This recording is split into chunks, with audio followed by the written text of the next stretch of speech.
The heading for the reading today, it's on page 20 if you have the book, is conclusion. So it's taken us all these weeks to get to the conclusion of chapter 1. It's very good. Dear readers, I want to place before you another important point.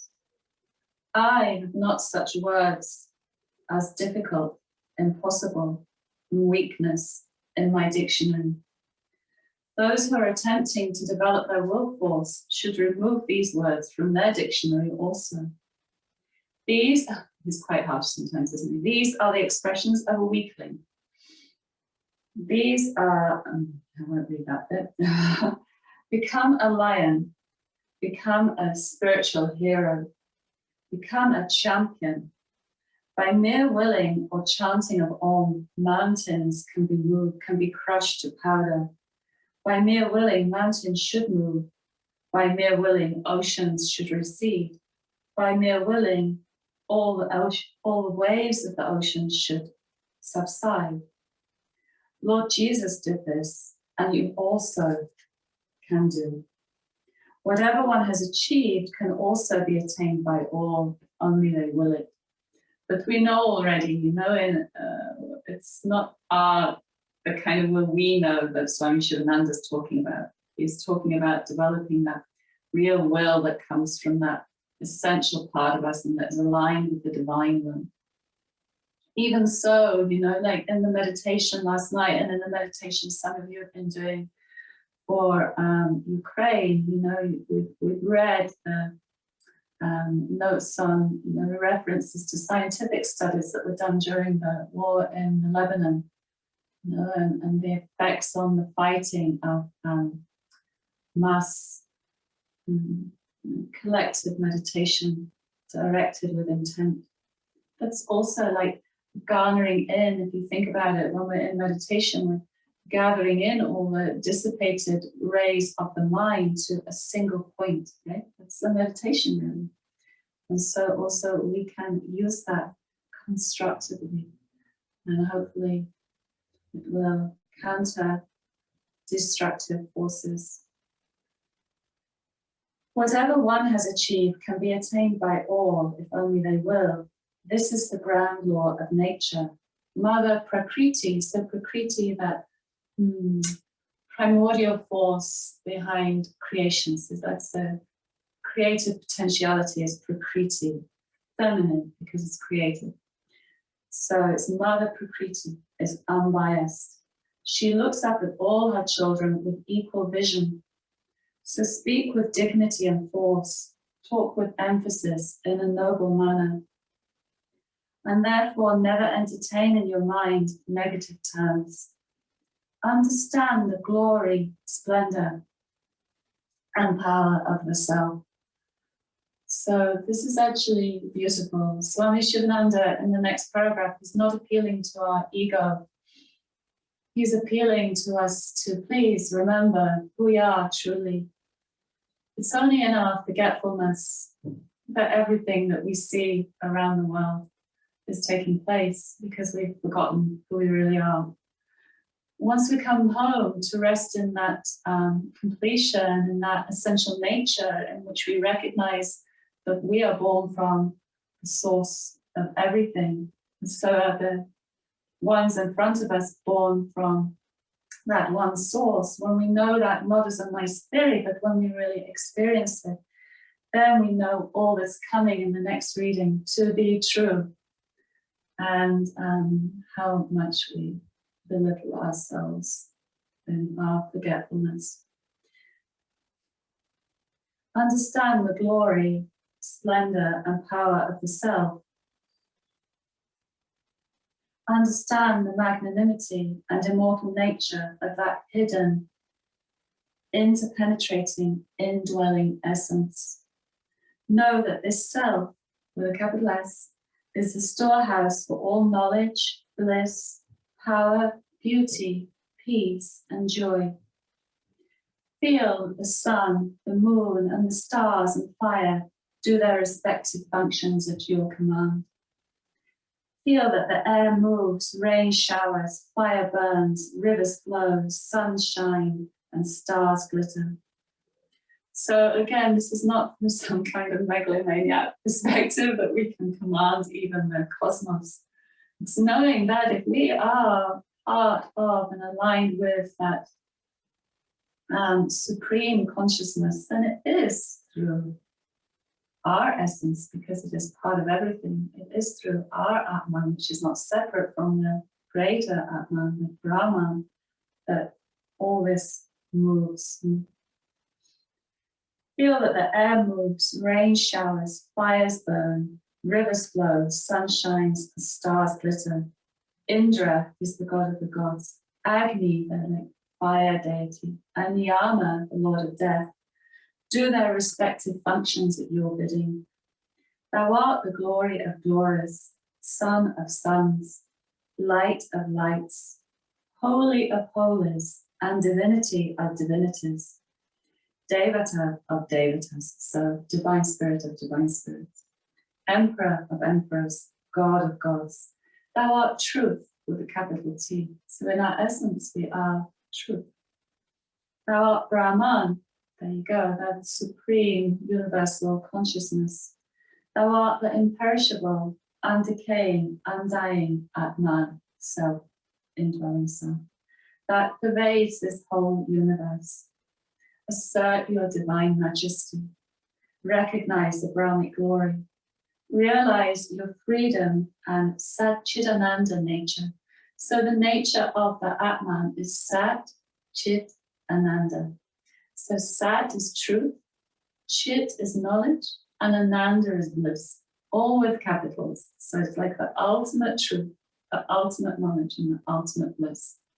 So the truth and knowledge of this kind of the truth of existence and understanding and knowledge of the truth of the way things work, the laws of the universe, the source of this manifest world, and the bliss that comes when we can live from that awareness and understanding. Thou art truth, thou art Brahman. Oh, here we go. Sorry, I've got to realize your freedom and Satchidananda nature, your center, ideal, goal, and heritage.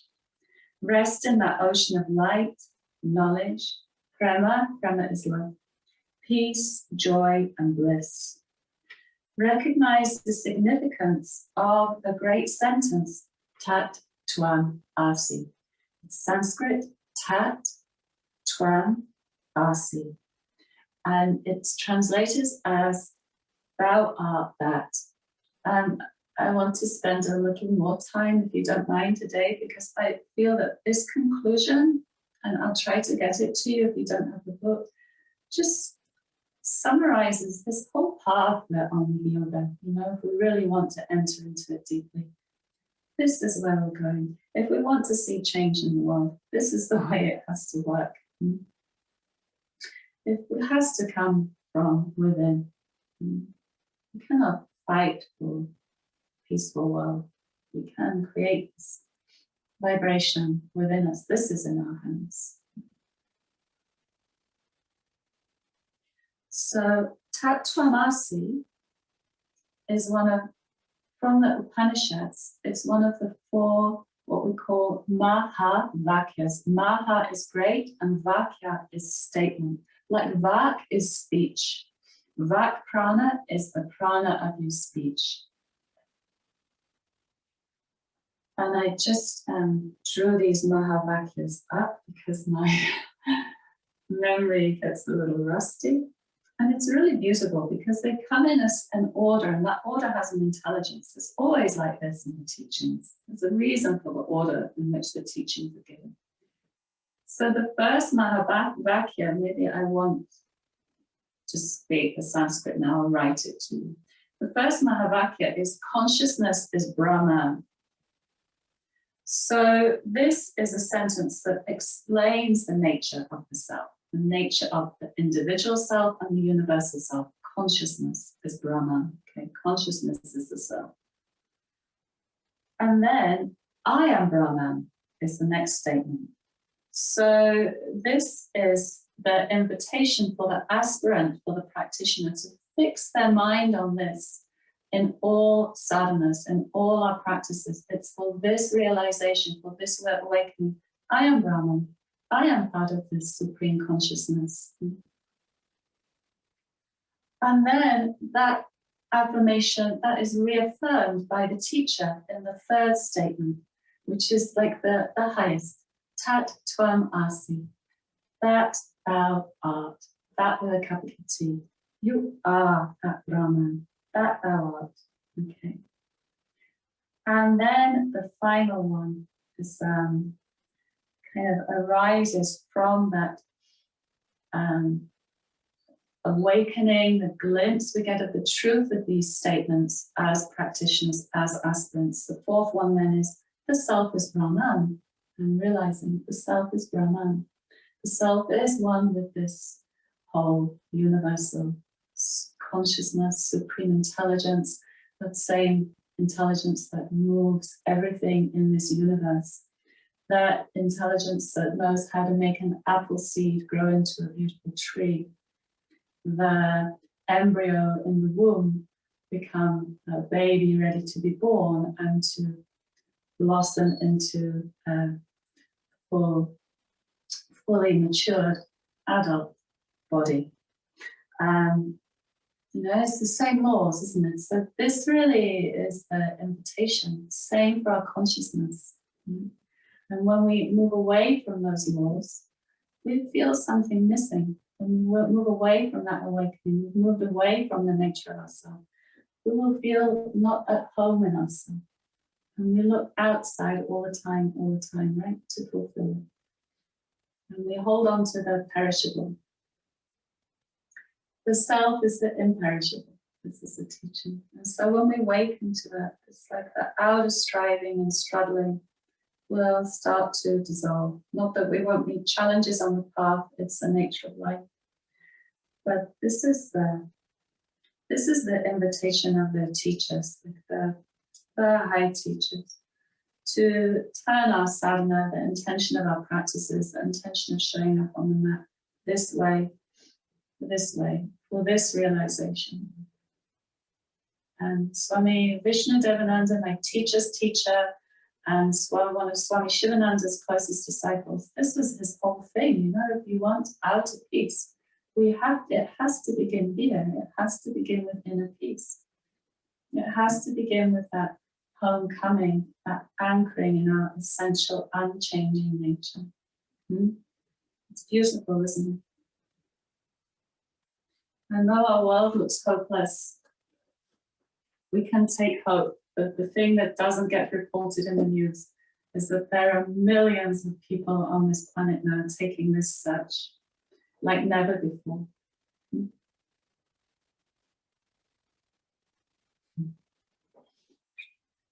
Okay, I hope it's all right. We went a little longer today, but it's for our flowering, our maturing in our practice. If we will keep the motivation and the incentive going day in, day out to show up on the mat, if it's just about the physical and we can't move in deeper, then we will tire. If we know what's really calling us to the mat, we will move through the resistance. We will find that will we've been reading about, and we will show up no matter what's coming in our mind or the state of body. Okay, I'm sorry, we really talked a lot. Well, I talked a lot this morning. Please lie back on your mat. Knees bent.